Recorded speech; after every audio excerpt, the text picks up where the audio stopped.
What's going on, Reef Builders? I'm Jake Adams, and I'm not at the Reef Builder studio. I'm with my good friend Sarah Stevens. We are here at the Butterfly Pavilion to revisit the Caribbean corals that you received from the Florida Reef Track Rescue Project. Yep. Last time we were here, you just got the corals, and now you're going to show us how they've been doing, right? Yeah, so when we saw them last in the video, they were here less than 12 hours. So real stressed, real sad, real unhappy with the whole situation. So we've had them a couple months, really got to give them some good care, so you guys get to see them looking bright, happy, and just the best. Very cool. Well, thanks for having us. Let's go inside and see how they're doing. Yeah, let's go. So we just walked in, and I guess I am totally floored. We haven't been looking at squirrels for more than like 20-30 seconds, and it's clear that Sarah's doing something right.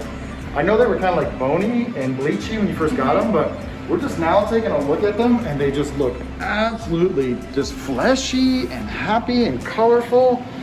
Man, it's really freaking clean in here too. Thank you.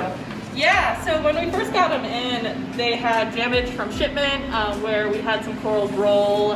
So you could have probably seen that a little bit in the other video where we had some exposed tissue in places. That pretty much healed up on most of the coral within a couple of weeks. We had some of our coral, so 2 of our Pseudodiploria, and then one of our Pavilion maidens that bleached out. It's those 2, and then this guy in the back. They bleached almost 100%, just getting used to everything. And they've since come back, regained all their color. We did some pretty intensive feeding to get them to that point, to allow them to recruit. What did you feed? So I do kind of a power blend of PE calamus, and then I also do Reef Roids. I do Reef Nutrition's Oyster Feast, some Enrich, which is reed mariculture, and then generally some various amino acids. We have Acro Power just dosing on this system. Okay. And that helps a lot. So I was telling you a little bit about some of the kind of trials and tribulations we've gone through with these coral. So like I said, they came in, they were really unhappy, which happens. They had come a long way. Shipment's not always kind. As everybody was getting settled, we did have a little bit of tissue recession on one of our Montasteria cavernosa, so our Lori's MCAF 8. So that coral did have a little bit of tissue recession. What we did was we just scraped the tissue back. Just mechanically scraped it? Mechanically scraped it. Got rid of any algae on the skeleton. And then we just did some cyanoacrylate. So just some super glue on A good old super glue Band-Aid. Super glue Band-Aid, just right on the margin. And now that's actually starting to grow back over where we super glued. Yeah, it almost looks like you have a little bit of budding right there at the edge. Yeah, so what that does is it just helps prevent some of the algae from colonizing that skeleton and outcompeting the coral there. And with these guys in particular, there's some algal species that can get under the skeleton and cause tissue to just kind of slough right off. So we're really worried about algae in particular. Your tank is so impeccable. What are you doing to manage the algae? Honestly, we have some variegated urchins that came to us as part of the project, so they're from the Florida Reef Track. Can you point one of those out? Yeah, so we've got some pincushions back there, some back there on that rock, carrying some hermit crabs. Get hermit crabs hitching a free ride. Yeah, I have to save those poor little hermit crabs more often than is probably why. What are some other challenges you might have experienced with these corals? And have you noticed any difference with Caribbean or Pacific corals, or just pretty much the same across the board? There's a lot of similarities, specifically with lighting, just keeping an eye on signs of bleaching, things like that. When these guys came in, we definitely tried to bring them up slowly to acclimate them. We're running 400-watt metal halides. And you have 3 on here, but you're running 2 right now? We're running 2 right now, yeah. Until we start shifting some of our Mycetophilia down into that kind of abyss area over there, we're just running the 2 to help maintain temperature. How long are you running them? We're running them every morning from 7 a.m. until about 5:30 p.m. Okay, so a solid photo period. Yeah. And what color are the bulbs? The bulbs are 14,000K. Okay, all right. Well, I'm gonna be hustling to get you some LEDs just so we can see a little bit more. There's fluorescence, like the color on here. This is one thing you were saying off camera, is that you see them every day. I don't know if you recognize just how much progress. Has this been like slow and steady improvement of the health? Or did they just kind of like rebound quickly? It's been slow and steady. So generally every month, at the beginning of the month, I have to take photos of the coral as part of our reporting for the Florida Wildlife Conservation Commission, so FWC.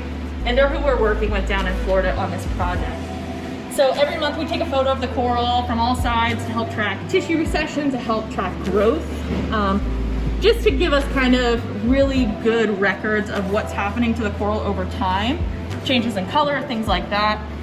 And those photos are really, really helpful in figuring out how far we've come.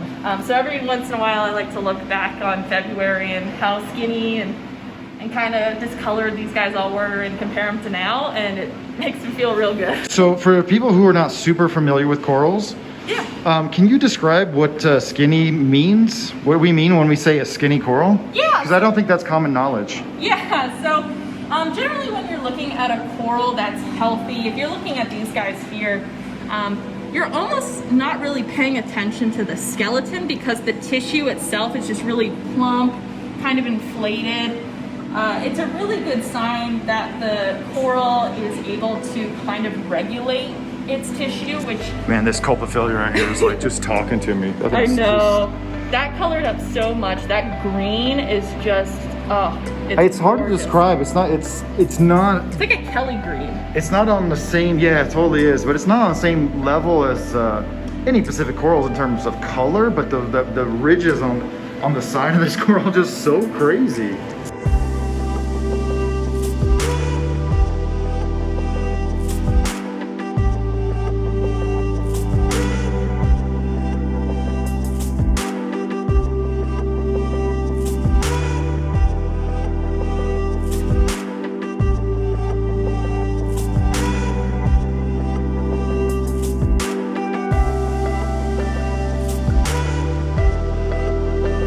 Okay, all your corals are looking absolutely fantastic. Have you had any challenges along the way? Yeah, so initially when we first got all of the coral in, we did have a Montastri cavernosa. So these guys right here, back there, up front here, here. One of those coral came in and it had some really odd tissue recession that looked almost as if the skin had been stretched taut over the skeleton and somebody had like cut a hole in it. So it was really open and gaping. And it's kind of a tissue recession that I had never personally seen before.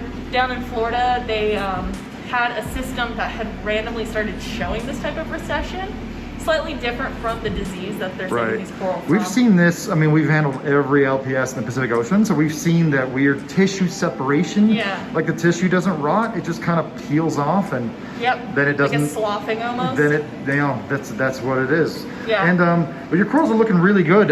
Is there a, I guess a system for where you have the corals placed? A little bit. So generally I kind of try to keep coral that would be found in shallower areas up higher just because they're a little closer to the light. We do have a diffuser to help kind of reduce the intensity of our metal halide, but they're still getting some bright light.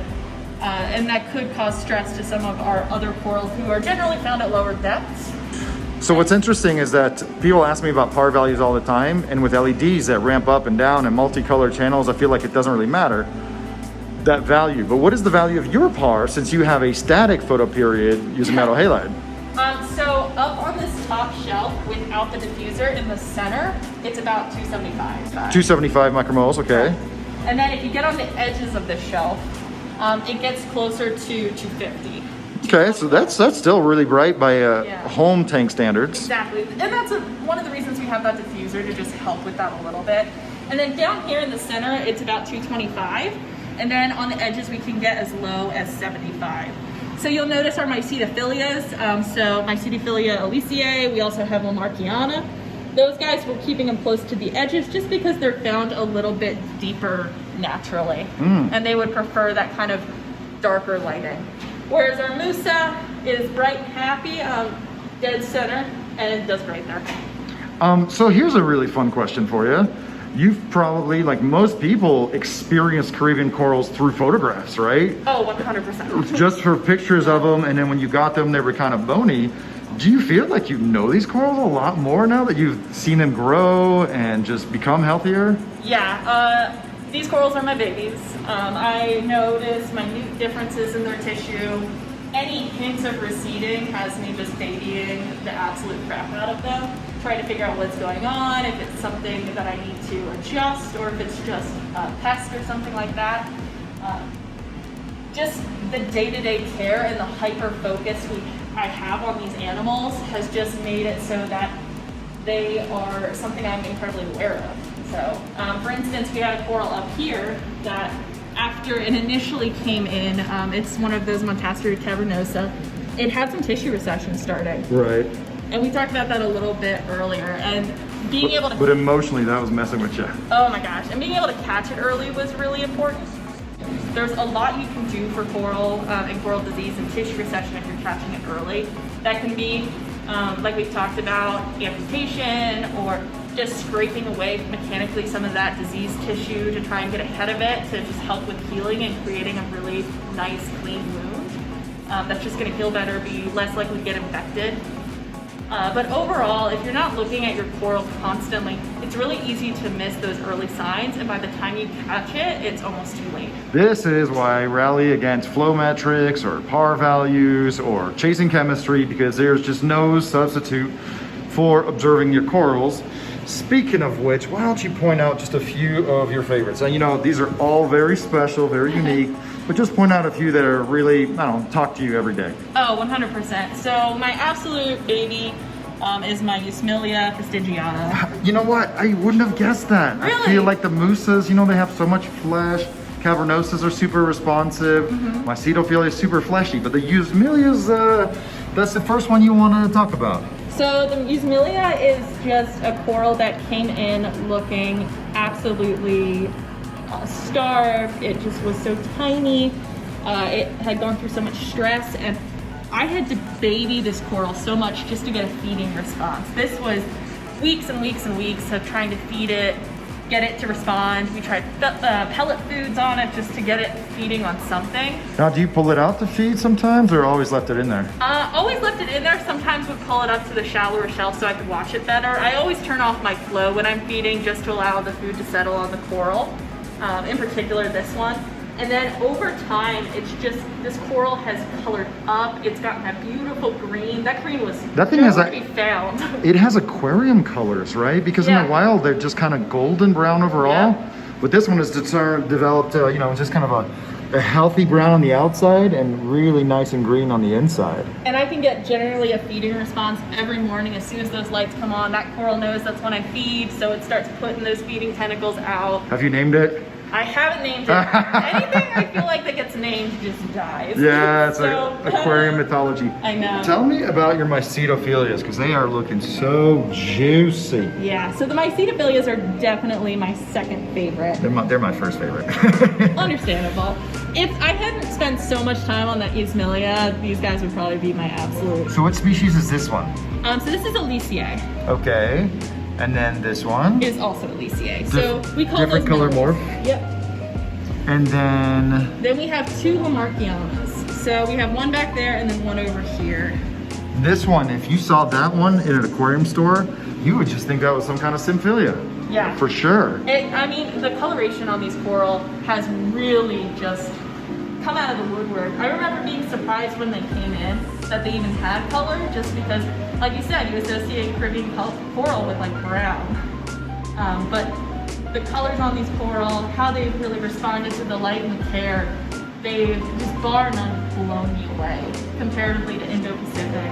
It's such like an understated beauty with these corals. And they're just unique. And they're just unique. Yeah, they're just special and rare and cool, and a coral that you might not ever get the chance to see in the wild. So it's an amazing opportunity to be able to see them here in Colorado.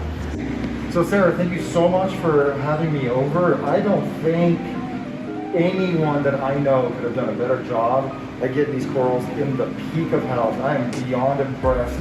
After shooting this video, we're just gonna take some time and just observe these corals.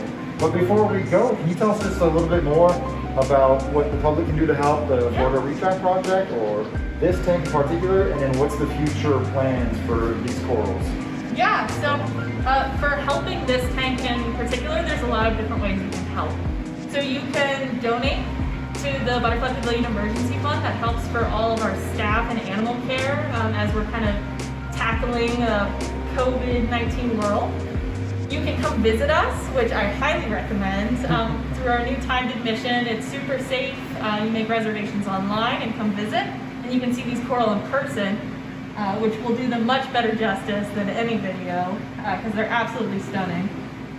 Or if you want to support the larger project as a whole, it's the AZA Florida Reef Track Rescue Project, and you can go onto the AZA Association of Zoos and Aquariums website and find a link for that. So selfishly, I want you to keep these corals here in Colorado forever so I can come see them periodically, because it's a lot easier than traveling to the Caribbean and actually finding these corals. But what is the future plans for your beautiful, healthy broodstock corals here? Yeah, for sure. So the main plan for these corals initially is just hanging out here. We want to keep them safe and healthy while they're figuring out and tracking the disease spread out in the wild. And they're trying to get as many coral as they can into facilities across the country, just like ours. How many facilities are there so far? So at the moment, there's only 19 facilities that are holding these coral, and that's all across the country, working to care for these corals in as few as 15 coral and as many as thousands of coral. So we're really all working together on husbandry and just making sure everything's going well. Next steps for us are going to be probably trying to get these guys onto seasonal temperature fluctuations and light cycles to try and induce spawning. Oh, nice. We do have sexually mature coral here, and Florida Aquarium, who's been a real leader in this project, has already had some first of its kind spawning of their Mycetophilia lamarckianus. Oh. So we want to be right behind them. Well, I did not expect that news, but I'm really blessed to be able to come here and visit these corals. I'm so glad that you guys here at them. So thanks a lot for your time, and we'll catch you guys on another video.